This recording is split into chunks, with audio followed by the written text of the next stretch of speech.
All right, so we spend a whole lot of time talking about a child's physical health, right?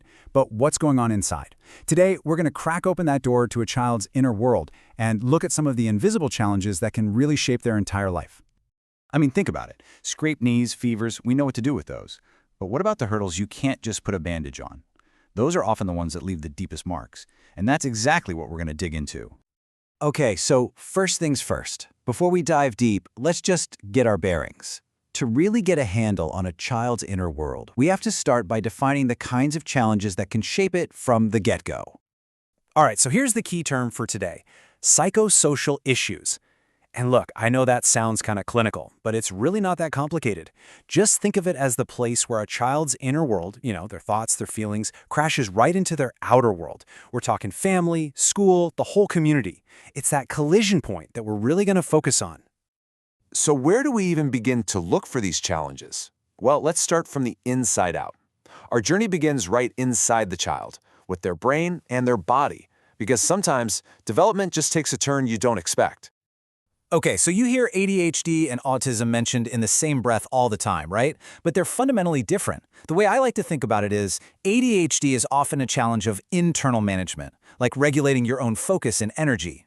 Autism Spectrum Disorder, or ASD, is really more about how you process and respond to the external social world. Now, they can definitely look similar sometimes, but where they start from, totally different places. And this is where things get really, really hopeful. Just look at all that overlap and what actually helps. Structured routines, behavior modification, making sure the family is educated and on board. These things are crucial for both. And that tells you something so powerful, right? It means that before you even think about specific medications or therapies, just creating a predictable, supportive, and loving environment, that's a huge, huge first step. All right, let's switch gears to a challenge that we can actually, measure physically. This number you see here, less than the 5th percentile. That's the clinical line in the sand for something called failure to thrive. It's a really stark signal that a child's growth is seriously off track. But, and this is a big but, the story behind that number is almost never simple. And this is why it's so complex. See, failure to thrive sounds like it's just about food, right? But it's so much more than that. The root cause could be anything from poverty to a caregiver who's just completely stressed out, or even a hidden medical problem like celiac disease. And yes, it can also be neglect. It's just a powerful reminder that a kid's physical growth is tied so tightly to their emotional and social world. So, we've looked at what can happen inside a child's brain and body. But what happens when the biggest threat comes from the outside? Now we're going to pivot and look at the impact of trauma, because sometimes a child's own environment is the biggest hurdle they have to overcome. Okay, this next part is tough, but it's absolutely critical to understand. The source material breaks down child maltreatment into 4 main types. You've got physical, sexual, and emotional abuse. These are what you'd call acts of commission. Someone is actively doing something harmful. But then you have neglect. And neglect is an act of omission. It's the failure to provide basic care. And I want to be really clear, that can be every bit as damaging. Now, all of these terrible experiences fall under a really important umbrella concept called ACEs. That stands for Adverse Childhood Experiences.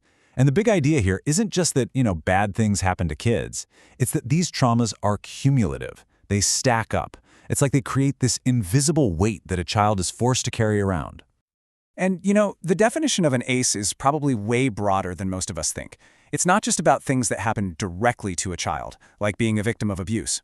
It's also about the world they're living in every single day. Things like witnessing violence in the home, or growing up with the constant instability that comes from a parent struggling with substance use or serious mental health problems. And let me tell you, this is not just about having bad memories. The kind of toxic stress that comes from these ACEs, it literally gets under your skin. This quote here says it all. It can actually change how a child's brain develops. It messes with their immune system, even their organs. It leaves behind a physical legacy that can cause serious health problems for the rest of their life. But, and this is so important, that is not where the story ends, not by a long shot, because understanding a problem this big is the first step to actually solving it. So, let's make a hard turn now. Let's talk about intervention, about hope, and about the very real ways we can help kids heal. So, what's the game plan? How do we fight back? It really boils down to these pillars of support. It means being proactive, right? Screening for issues early. making sure our schools and clinics know how to provide trauma-informed care. It means supporting the grown-ups in a kid's life. But I really want you to focus on that last one, counter ACEs. Because what's the most powerful weapon against adverse childhood experiences? It's positive childhood experiences. It's that simple and that profound. Nothing beats having even just one safe, stable, nurturing relationship with a caring adult. And that really brings us to our final question. And I don't want you to see this as just some abstract idea. It's a call to action, really. The science is crystal clear. The challenges are very, very real. But you know what? So are the solutions. The question that's left is for every single one of us. How can we, together as a community, build a world where every single child's inner world is a place where they feel safe, supported, and full of potential?